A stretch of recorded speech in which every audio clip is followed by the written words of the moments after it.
Okay, ladies and gentlemen, the King of Norway. Welcome to the show, Supernatural Strength Channel. You're here with myself, the fat lad, Neil Pickup.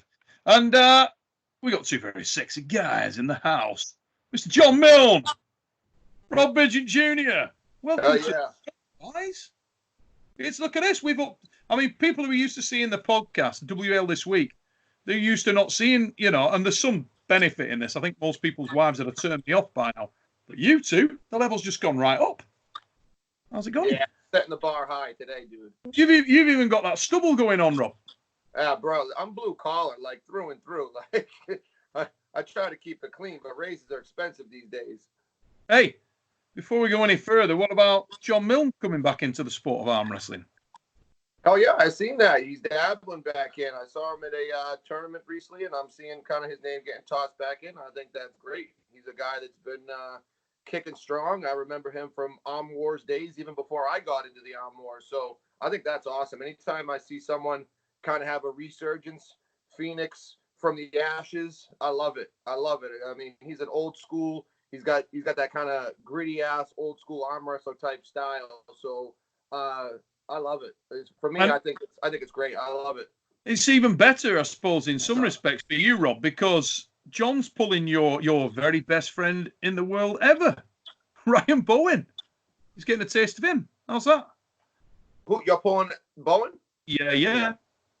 Well, I mean, there's so much that could be said about that, but we all know which side I'm pulling for. So that's great. I mean, I'll try to slide through this one without offending people and swearing. So in that case, I'll say best of luck, sir. I want to hear it. I'm definitely going to piss someone off. For everybody out there who wonders what he's talking about there, John, just tell everybody why we've had to censor R.V.J. Yeah, because, I can't say it without saying it. He's a little raw, I guess. He's a little vulgar, but we appreciate him. I kind of pulled the Andrew Dice Clay version of these podcasts for some unbeknownst reason. I get to be that dude that offends people, but I mean, hey, right, mate. So, let's be honest. You're a very cuddly, friendly guy. You're very misunderstood. I mean, you've got a little pig on the wall behind you. That's a cute ass pig with a unicorn. It's a cute pig. I ain't gonna lie. It's a unicorn pig. What do you think about that, John? I don't know what to think about that. It's like a pig with a horn. But truth be told, it's not like I just bought it and said, like, I feel a connection or a kinship with this pig. That was, my daughter has an obsession with pigs. Like, look. That's a line my wife said before now, let me tell you. Check it out. I'm at my daughter's desk. She likes pigs. So what the fuck?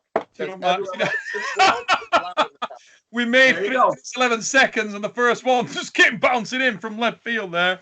But, guys, you know what, Rob? I'm going to let you into a little secret. Myself and John did a couple of shows and we talked about you.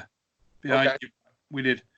And I claimed that when you arm wrestle Eddie Hall, for anybody who's been living under a rock, he's arm wrestling Eddie Hall. I said that I believed that somewhere in your psyche there was a guy, a little voice on your shoulder who was going to be screaming out, let this guy go where he's strong, and slot him in there. Any truth in that vicious rumor started by myself? Yeah. This match kind of gives me everything that I've wanted in a match since day one. When I got into arm wrestling, the initial thought of me even going to a tournament was, am I just good amongst a bunch of sheep, or am I truly a wolf? And if I'm a wolf, am I the alpha wolf of a pack, or am I just the bottom end wolf? So there's different levels of how good you are, which is why we follow that progression. But it all starts with, how strong am I in a room full of strong men? Now, right now, Eddie Hall is the K2, the Mount Everest of strongmen. So he is the end line of going against the prototypical strongman being the strongest guy. So he's what actually brings me back to day one in the sport and the curiosity. And I don't want to get in there and trick the guy and dick around the guy. I want to get him where he's comfortable, he's strong. I want to feel him. Yes. Whether I fall on my own sword That's okay. I want to feel it. What do you? I mean, everybody's talking about, Rob will own Eddie, Rob will do this, Rob will do that. And let's say you don't go for technique, you don't go for anything there, and you make this happen in a phone box. You just let the guy slot his press on there and just see if he can put the brakes on it. Do you feel like there's, in some respects, a no-lose situation for you to some extent if the guy does have enough grunt to press through you on the tricep? This is a 300-kilo bench presser, for Christ's sake. Yeah, he's got. That's the thing. I think it's widely misinterpreted. People just say like, "Oh, Rob's an arm wrestler. This guy's a strong guy."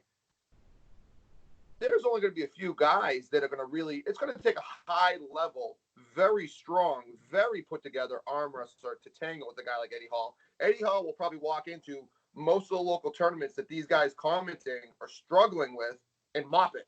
He's not some shithead. He's not some regular ass dude. You hear about these freaks who walk into events and just win them. He might be better than those freaks. He's just not quite a Dave Chafee yet. He's not quite Travis Vigeant yet. But to say that his strength, he couldn't have lanes, that's totally ridiculous. I think that's ignorant. That's like those guys that you see at the pub talking, getting ornery, and they stick their chin out and say, "I'll let you take the first punch." I already know that guy never seen anything in his life, never been anywhere in his life, and he's throwing all his chips in on a bluff. Because if you want to stick the chin out there, you've never seen someone go to sleep. And anyone who can say that Eddie Hall can't throw his shoulder or get his big ass, 300-kilo benching, 500 shoulder press, whatever it is, ridiculousness, and put a hurting on somebody is ignorance. But is it risk-free? Well, maybe to the mainstream public, which is the 90%, but for the 10% of us arm wrestlers, everyone's saying I should win because I'm an arm wrestler. But all these guys commenting, do I think they could do it? No. But I think it's risk-free for me because it's a celebrity match, and it's with a guy who's, if I lose, I have an escape. If I win, I was supposed to win. I'm in a weird, I'm in a limbo right now with the whole match. I'm in kind of purgatory. So there's no real winning in some ways. There's no real losing and there's no real winning. The real win is for the match that this is going to be. I'm going to bring John in here. John, obviously, win, lose, or draw. This is it. Arm wrestling, we spoke about it earlier. Arm wrestling is a little bit about that experience, though, isn't it? And somewhere here, there's got to be that sort of did that tick. It's a cool experience in life. Yes, and what Rob said is something I had said early on. Everybody wins. Like, I know Rob is saying you don't win. He doesn't win regardless of the outcome. And every single person in arm wrestling, everybody watching wins regardless of the outcome. It's fantastic. And Neil and I were speaking earlier that we knew you were going to say, screw it. Like, I'm gonna see what's up. I'm gonna see how strong this guy really is. Mm-hmm. And to hear you actually say it, I was getting excited. Like, hell yeah, I can't wait for you to. Because I know, I'm quite confident you could probably control it where you want to go, but at the same time, I know you got that fire. Like, screw it. Like, I want to see what's up. And I was elated to hear it. Yeah, love it. I want to get gritty with it because it's my opportunity to grab someone like that I know he's not going to be a technician. I know he's not going to be playing the hand game with me. I know he's not going to, and I know he can be exploited that way. I believe that. I believe if I wanted to go in there and he was someone that I genuinely had a beef with and wanted to embarrass, I could hand control him and pin him easily. The real challenge, the real conquest lies in unlocking him in his lanes. Now, that's a different story. That's like pulling Ryan Spoto, Eric Spoto. You could pull Eric Spoto and you could try to expose him, but let him, get coiled and stuff. It's a different guy. Devin will say it. Everyone who's trained with him will say it. That's what I want to feel from him. I want to see it because I've always said I'm at that point where unless you're a top of the line, very well known, very documented arm wrestler, I'm not going to worry about you. Mm-hmm. And this guy brings that. This guy is the exception to the rule that might take that to the line. So let's see. It's funny.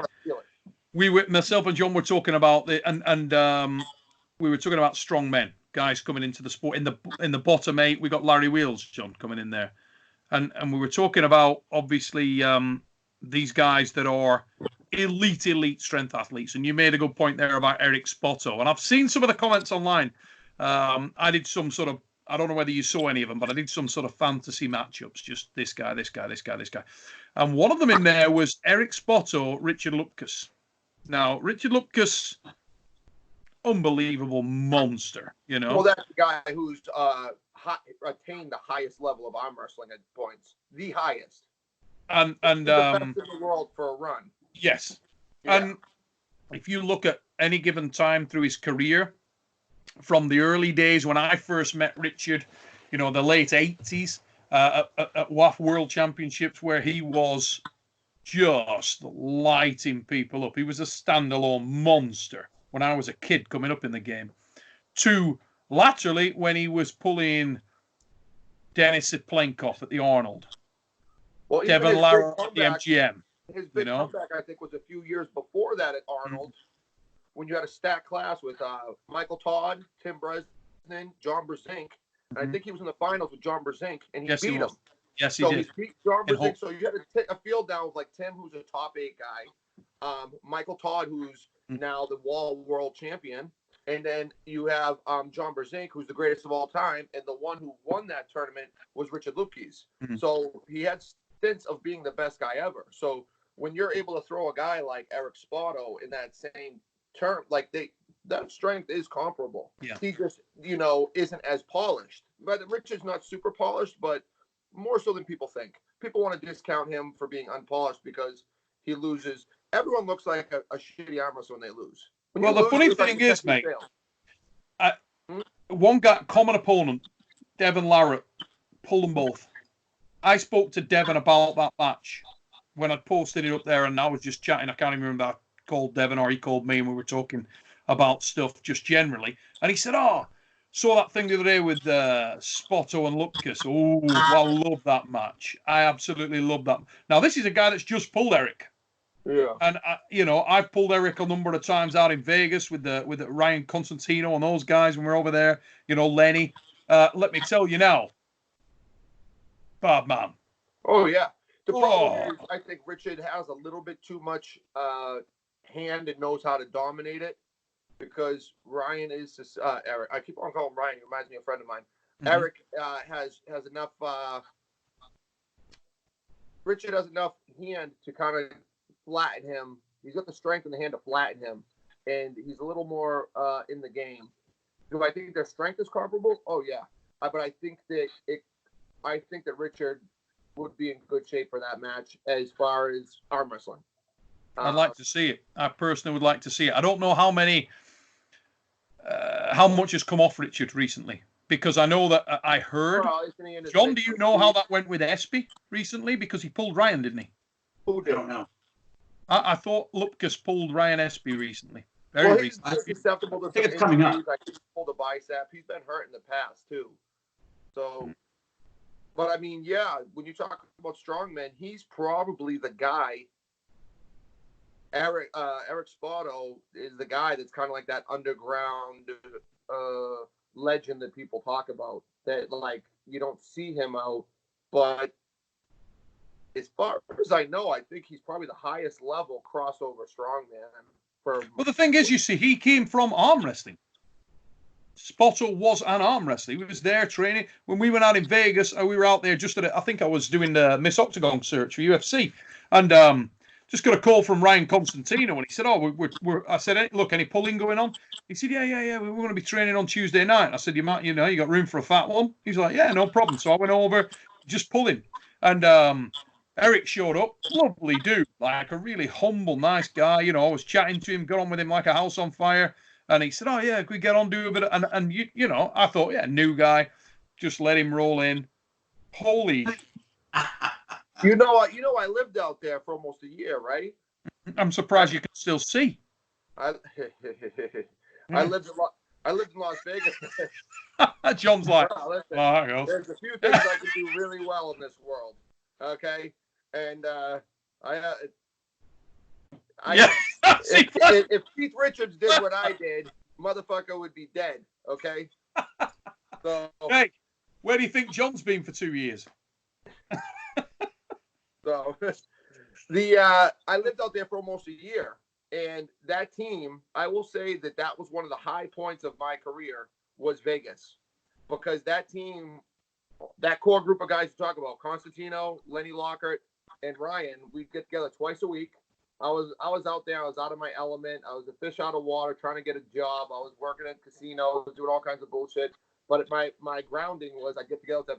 They were dedicated. They picked me up every week, twice a week. We'd go to the gym. We would do everything. And they got me in a routine I never had.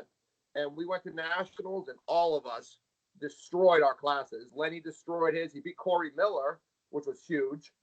Ryan won left hand. I won both hands in the 220s when I didn't make 200 pounds by a pound.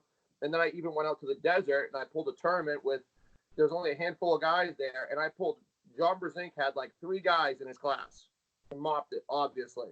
I won my class at 198. John was 225. And then there was a cash overall, and I beat that motherfucker in a hook in the overall. And nobody wants to ever fucking talk about it because whoever beat that guy? What, motherfuckers? Are you counting? Are you doing 6? Is that what you're doing? I think we're higher than that now. Hey, I'm 5 pounds down right now. I'm in the jar. Me and Adesanya. But I'm going to tell you what. Okay, listen to this. I watched Goodfellas. Do you ever watch Goodfellas? Love it, mate. One of the greatest movies of all time. Watch it on cable TV and they don't swear. And they're like, I'll kick your stupid spitting head in, you jerk. No. When they're stomping a guy's head out and stabbing him, if you're not cursing him out, it's not genuine. Don't watch Goodfellas without the swears and tell me what the movie is. It's a B movie. I'm not going to lie, mate. For me, completely disingenuous. Every time I stove somebody's head in with me heel. When you're curb stomping somebody, you don't call him mother trucking and spitting. Unless you're BLM. We had BLM on the podcast. I'm killing a bit of the magic for you guys there, but you haven't heard it yet. But he called Ryan Bowen a silly goose. Yep. Wow. He's like your Antichrist, Rob. He said, no, you silly goose. And we were all like... He's like holy water for me. Yeah. I'm like a demon, and he's like my holy water. Why are you raining on my parade, bro? Hey, what happened to Ryan Constantino? Where'd he go? Oh, man, I love that guy. Him and I had a real good connection. He was a very good friend, and his mother passed away, and he got a little bit tight with his mom. He was super tight with her. That was his world. And then when that kind of happened, he kind of dipped off and did his own thing, and then we reconnected, and he got married, and then his marriage kind of had issues, and we kind of lost touch. We stayed in touch for years and years and years. And then, people go through life hardships and they kind of dip off. But yeah, it's a great shame. I love that. His left arm was really, really, up there. So Did you ever meet Ryan, John? Did you come across him at all? Oh, lovely guy. Really, as Rob said, solid lefty. Great. Yeah, and a lovely guy. I mean, really. We're talking a time when I give Tom Nelson the nod that at one point in time, I would say his lefty was the gatekeeper to the real super elites. So besides Devin, Travis, Marcio, Christian Binney, maybe Eric Wolfel, maybe. I think he might even got a win on Eric Wolfel, but he was beating everybody else easily. So he couldn't really crack those guys, but he was beating Ron Bath, John, every other lefty, super easy. His left was super elite. Ryan would go through Tom Nelson and bam, pow. Fucking super easy. So he was good. Ryan was really good. But I mean, I love the guy, and I just haven't talked to him in a bit. People get sidetracked in their lives. Yeah, it's a great shame, Ryan. If you are watching this, mate, if you're out there and you've got interest in arm wrestling, come back, dude. Miss you. Great fella. Yeah, come to Massachusetts, where swearing and politically incorrect comments are welcome. Look at Ryan Bowen. I mean, Ryan Bowen. No, I don't think. Has he ever sworn? We don't need to be told to look at Ryan Bowen. He tells us every goddamn day. I'm not sure I've ever heard him swear, though. I don't think he swears at all. Has he sworn? You can't trust the motherfucker. That's how you know you can't trust him. Go ahead. Go like this. Hey. I don't have any more fingers. Yeah, hey. We need to get some people in here with more fingers and toes than we've got, mate, because we're running out, and he's carrying on. I'm trying, but I gotta keep it I flow like. We wouldn't. Me at Easter dinner, my poor mother. People would miss you if you showed up. They wouldn't believe it was really you. You showed up and he did. to the way you She are now. would because she grew up with my father. He's the same way. But I used to sit down and watch my father spit truth to people, and it used to crack me up so hard. He was like George Carlin. He had a way of delivering shit, and the way he would like blow it to people. He could be directly insulting a person to their face, and they'd be laughing and shaking his hand. And I was like, that's but it was just like, I mean, for me, swearing is like salt and pepper on a dinner. Don't give me some bland ass meal that's just like, well, here's your steak. For me, throwing a little bit of fuck and suck and whatever is like, dude.